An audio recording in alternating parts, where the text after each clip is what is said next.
Francisco Cândido Xavier, Nosso Lar, primeiro livro da coleção A Vida no Mundo Espiritual, ditado pelo Espírito André Luiz, 43º capítulo, em conversação. O Ministério da Regeneração continuou cheio de expressões festivas, não obstante se haver retirado o governador ao seu círculo mais íntimo. Comentavam-se os acontecimentos. Centenas de companheiros se ofereciam para os trabalhos árduos da defensiva, assim correspondendo ao apelo do grande chefe espiritual. Procurei Tobias para consultá-lo sobre a possibilidade do meu aproveitamento, mas o generoso irmão sorriu da minha ingenuidade e falou: André, você está começando agora uma tarefa nova. Não se precipite, solicitando acréscimo de responsabilidade. Haverá serviço para todos, disse-nos ainda agora o governador. Não se esqueça de que as nossas câmaras de retificação constituem núcleos de esforço ativo dia e noite. Não se aflija. Recorde que 30.000 servidores vão ser convocados para a vigilância permanente. Destarte, na retaguarda, serão muito grandes os claros a preencher. Identificando-me o desapontamento, o bondoso companheiro, bem-humorado, acentuou depois de ligeira pausa. Contente-se com a matrícula na escola contra o medo. Creia que isso lhe fará enorme bem. Nesse íntere, recebi grande abraço de Lícias, que integrara na festa a deputação do Ministério do Auxílio. Com a licença de Tobias, retirei-me em companhia de Lícias, para gozar de palestra mais íntima. Conhece você, indagou ele, o ministro Benevenuto, aqui na Regeneração, o mesmo que chegou anteontem da Polônia. Não tenho esse prazer. Vamos ao seu encontro, replicou Lícias, envolvendo-me nas vibrações do seu imenso carinho fraterno. Há muito que tenho a honra de incluí-lo no círculo das minhas relações pessoais. Daí a momentos, estávamos no grande recinto verde, consagrado aos trabalhos desse ministro da Regeneração, que eu apenas conhecia de vista. Numerosos grupos de visitantes permutavam ideias sob a copa das grandes árvores. Lícias conduziu-me ao núcleo maior, onde Benevenuto trocava impressões com diversos amigos, apresentando-me com generosas palavras. O ministro acolheu-me cortês, admitindo-me na sua roda com extrema bondade.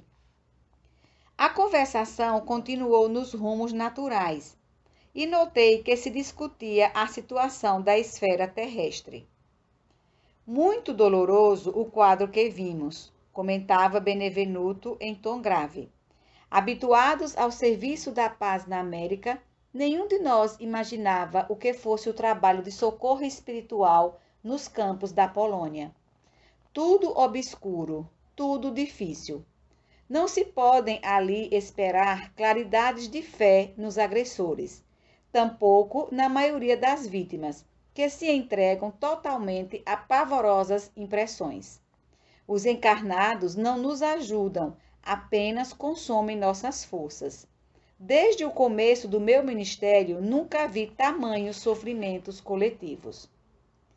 E a comissão demorou-se muito por lá? Perguntou um dos companheiros com interesse. Todo o tempo disponível, ajuntou o ministro. O chefe da expedição, nosso colega do auxílio, julgou conveniente permanecermos exclusivamente atidos à tarefa, para enriquecermos observações e melhor aproveitar a experiência. Com efeito, as condições não poderiam ser melhores. Acredito que nossa posição está muito distante da extraordinária capacidade de resistência dos abnegados servidores espirituais que ali se encontram de serviço. Todas as tarefas de assistência imediata funcionam perfeitamente, a despeito do ar asfixiante e saturado de vibrações destruidoras.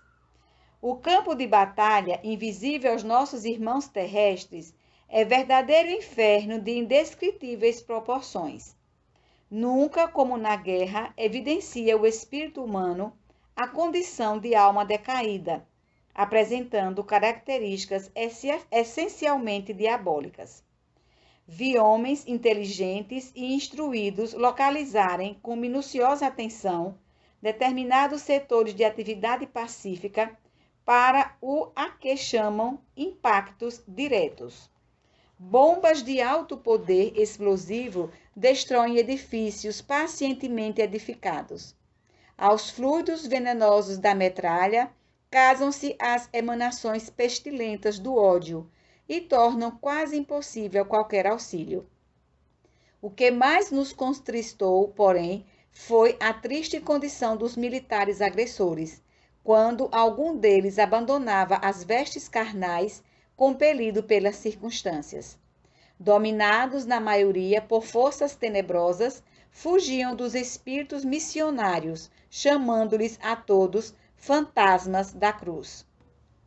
E não eram recolhidos para esclarecimento justo? Inquiriu alguém, interrompendo o narrador.